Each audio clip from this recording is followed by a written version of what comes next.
This is the Storyworks Roundtable, where we have conversations about craft.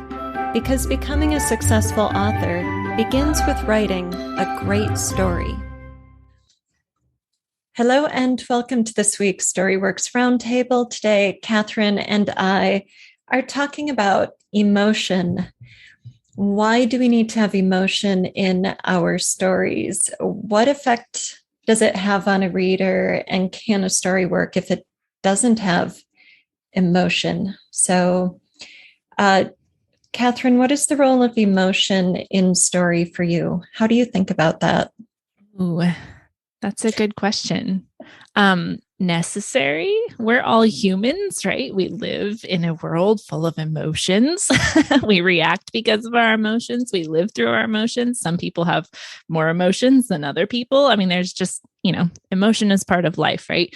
And I think for me, if a character does not express emotion, it comes off really wrong.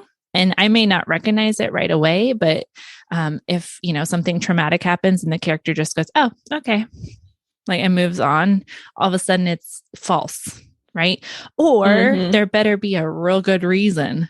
And that could be part of the reason I'm fascinated with that character is because of the way they don't react with emotion, but it better be deliberate, if that makes sense. Yes. So I think for me, if the book doesn't have emotion, something's missing. I don't want to read it. I'm not connected to the character. I'm not connected to the story. But I couldn't tell you what's the role of emotion other than it's important. I think that is the role. I mean, I think our empathetic connection to characters is driven by emotion more than by fascination. And that, if we come to story because we want to live something vicariously, and you can't do that without there being emotion because you aren't feeling the story. Right. And the notable exceptions like Sherlock Holmes and Spock and, maybe somebody who is neurologically diverse. I think that's. Yeah, I think that's a really cool thing. Yeah. And like Sherlock Holmes is a great example because why do we then have Watson? It's because he is the emotion, right? He is the one that represents what the rest of the world is going to feel when they encounter the things that Sherlock Holmes is dealing with, right? And so they've Arthur Conan Doyle, he countered that really well. He gave you a character who's fascinating, right? We are all fascinated by Sherlock Holmes and his mind. And so we have that fascination, but then we have the cling to with Watson. And we've talked about this with arcless protagonists too, right? Yes. That he doesn't have an arc. Watson has an arc. So I think, emotion kind of ties in with that too. Yeah, it does, definitely. And I think, and of course we see with Spock, he's surrounded by other characters and there's all kinds of emotion. And recently I watched, I think it's called The Way We See It on Amazon, a newer series. And there are 3 main characters who are roommates, and they are all on the spectrum, like Asperger's and young adults. And so they don't lack emotion the way a Sherlock or a Spock does, but their affect is different and the way they express themselves is different and the challenges they face are different.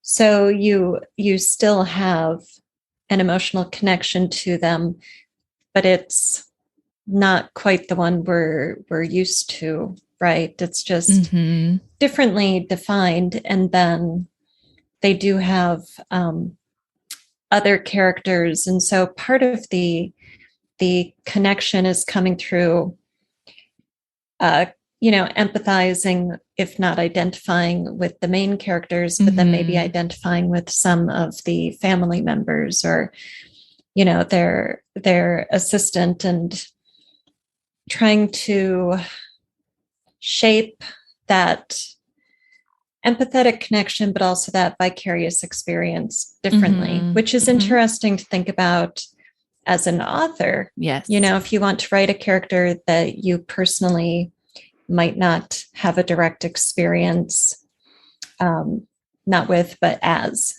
Mm-hmm. like we can all draw on our own experiences to convey anger or to convey sorrow or to convey joy, right? To varying Mm-hmm. degrees.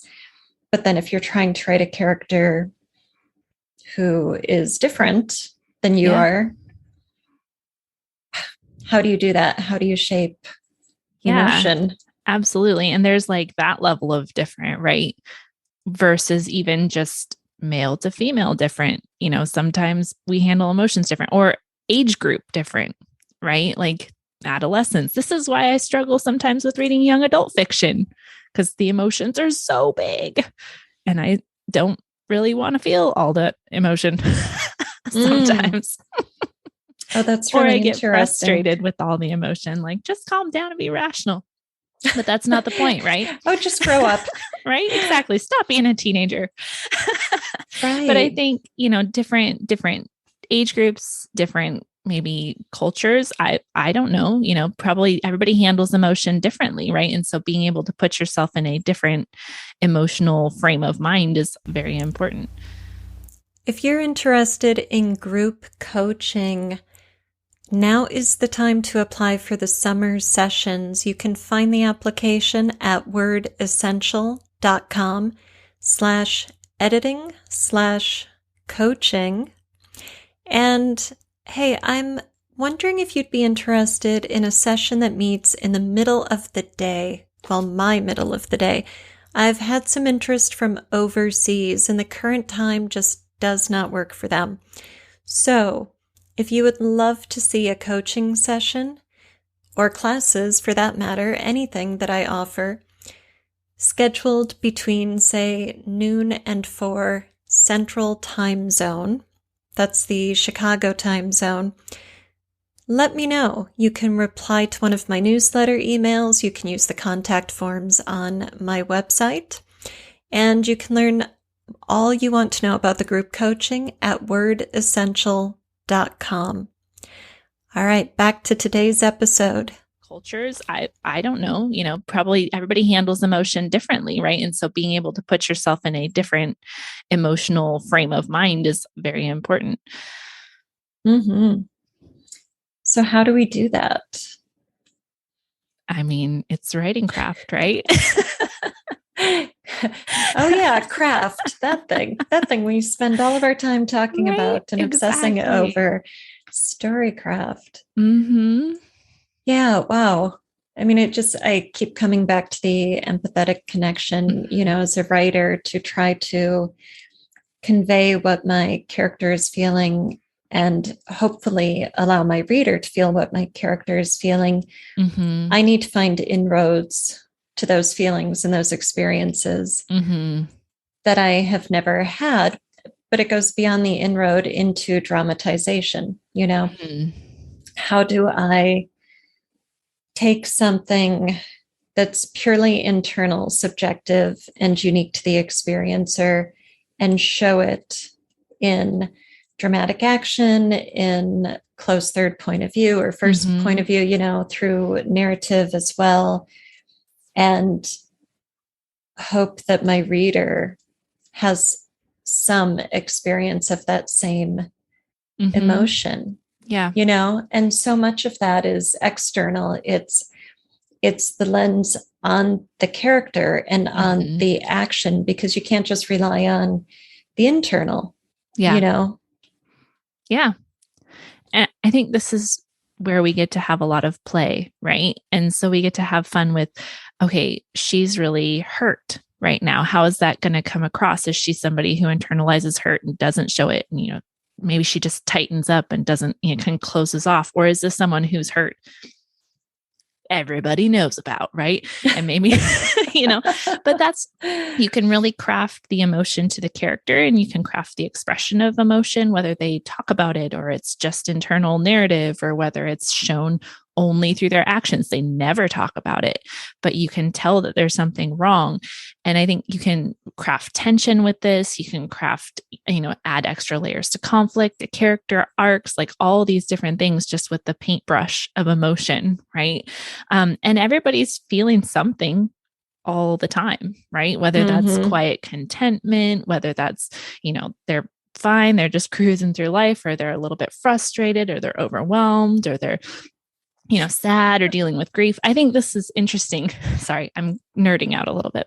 Go for it. I think it's just cool that, these are things that we don't necessarily always sit down and say, okay, my character is, but in every scene, you could take a minute and say, okay, what just happened? How is she feeling? How is he handling it? How are they working together, not working together to handle the emotions of what just happened? And then that gives you a better, through point to, discussing, to figuring out their dialogue, to discussing, the narrative and what needs to happen next, or, whatever. So kind of neat.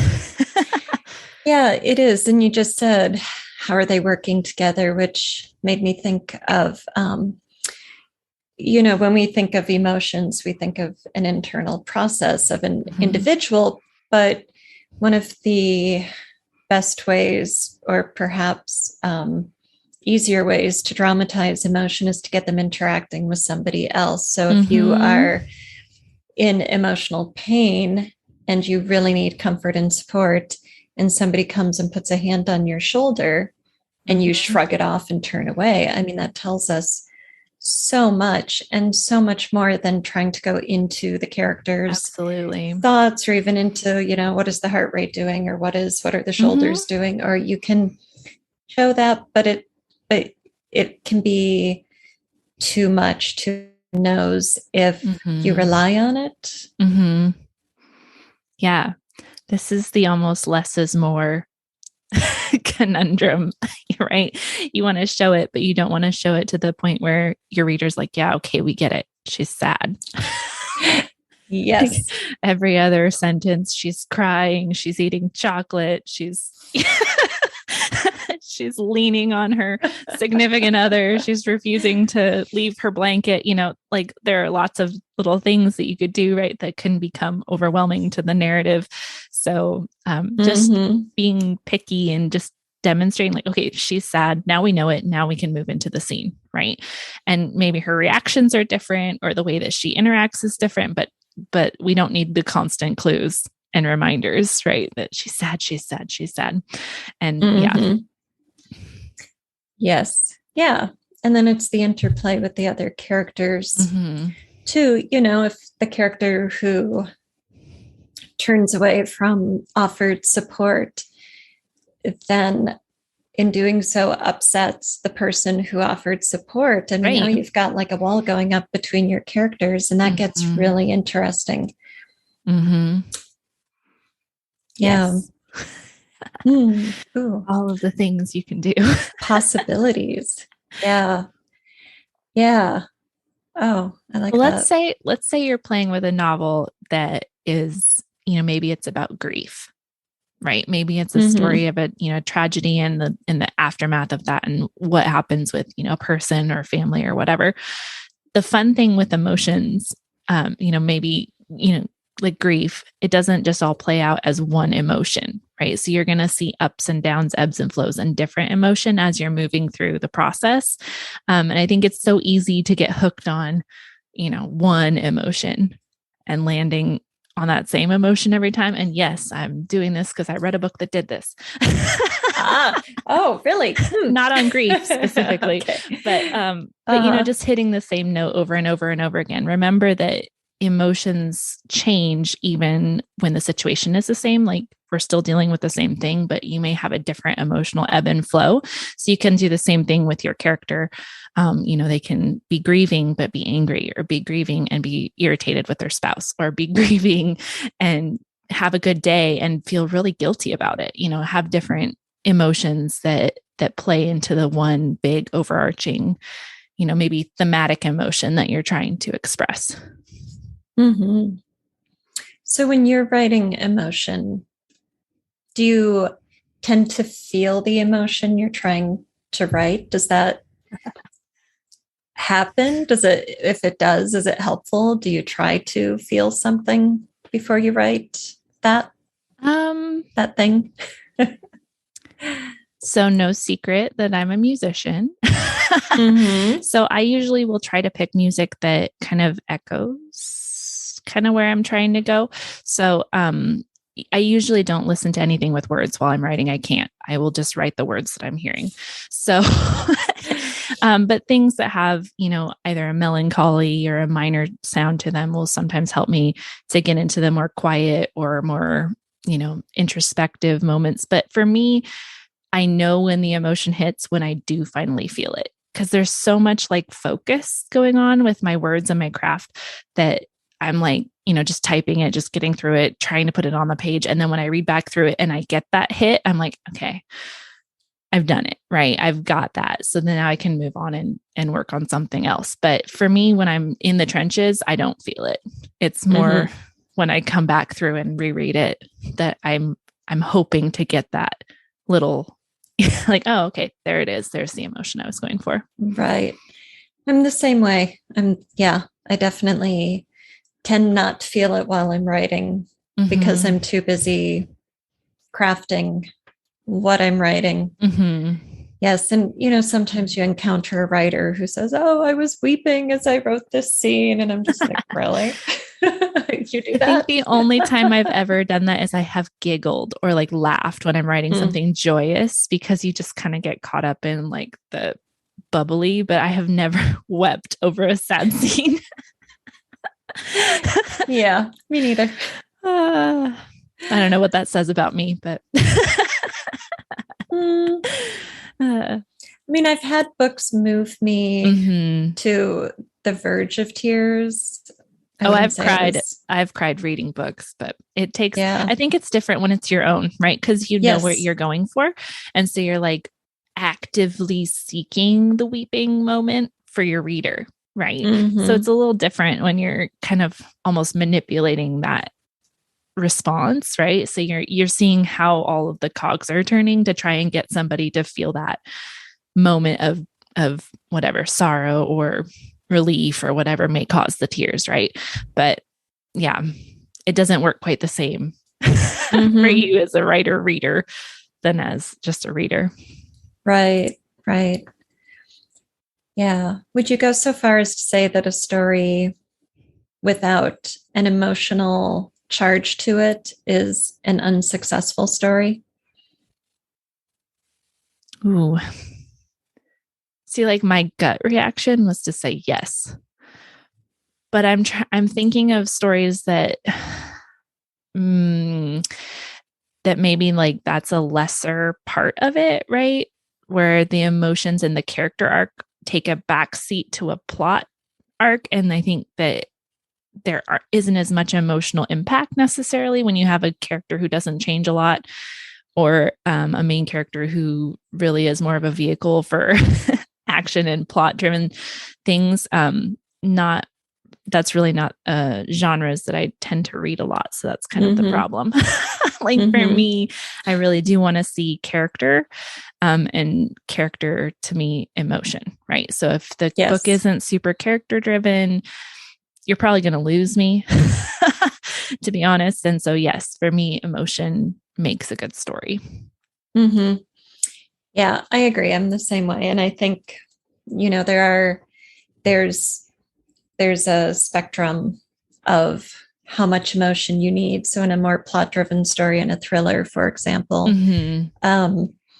or even a mystery, your focus is on something else. It's on, like in a mystery, it's on the machinations of the whodunit and what the detective is tracking down. But I think if you don't have any emotional moments in a story, then probably your stakes aren't high enough. Your reader's connection to the characters is not high enough. Yeah. I watched the newest version of Murder on the Orient Express the other night, and I haven't read the book, but it's Agatha Christie, right? And even that, like by the end, like she wivens so much emotion into the mystery that by the time it's there, you feel so deeply for these people.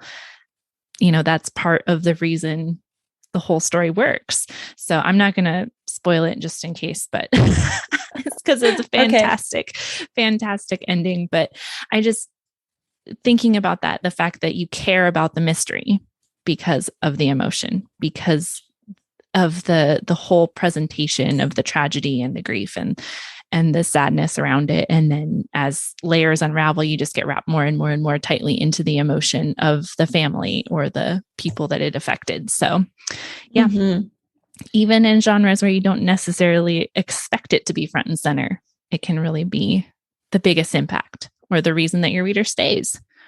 Right. Right. Yes. I think, when we as a writer focus too much on the plot elements, on, structuring the mystery or getting enough chase scenes into the thriller or something, it can lead to neglect of the character driven elements of story. And if you do that, then I think you risk having a forgettable or at least a less memorable story. If readers only want to read it because it's like doing a jigsaw puzzle or, a crossword puzzle or something, it's a brain teaser. I mean, that's fun. That is entertainment value. But does it create a classic? Is it going to move your readers? Are they going to recommend it to their friends? Will it, go that next level? Yeah. I mean, emotion brings tension, brings your fear for what the character is going to encounter next. It, ties a lot together. Yeah. Yeah, it does. I think the best writing also surprises us, where maybe the emotion isn't what you expect, or maybe the emotion is what you would expect, but what the characters do with it isn't. There's some surprise, some nuance that it hits you, it like breaks through what your expectations were and hits you in a different way, which is when it affects you deeply, right? So even if you know that, okay, this is a happy ending book or whatever, like the ending is so happy that you can't help but just love it, right? Because they've done something different. They surprised you with the way that the happy happened.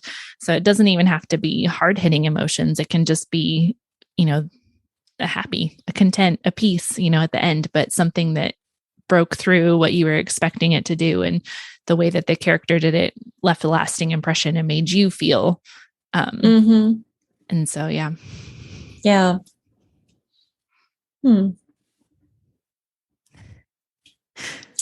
Problems with emotion. I mean, you mentioned when the same note is hit over and over. What else? Maybe as a writer, is there anything you struggle with when you're trying to get emotions on the page? I think I ignore emotions too much and I have to come back in revision and fix it. I think my first couple drafts usually are so technical on I need to get this plot in here. I need to get this character arc in here. I need to get this thing in here. I need to get that thing in there. Then until I go back and start really tweaking like the thematic elements, I don't really see the emotions that are happening. So they may be there in sketch, right? But they aren't there in full. And to be able to say, okay, hold on, back up, slow down. She would be feeling something right now. That's definitely something I need to work on. Being able to realize more fully as I'm working my way through. I think I'm in draft 7 of my short story right now that I'm working on. And okay. And I think I'm just now starting to like really fine tune the emotion that I want to feel coming out of it. My plot has finally like settled. I'm not rewriting plot elements. My character arc is finally pretty much settled. So now I'm just kind of like tweaking the ups and downs and the emotional rise and fall to make it line up with that thematic character arc pieces that I want.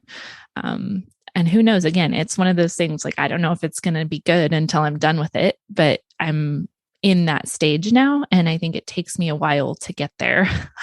So if I was rushing through something, I don't think it would be there. I don't think it would exist because I just wouldn't have taken the time to slow down, because you kind of have to just sit with something and say, okay, what has just happened? how is it affecting them?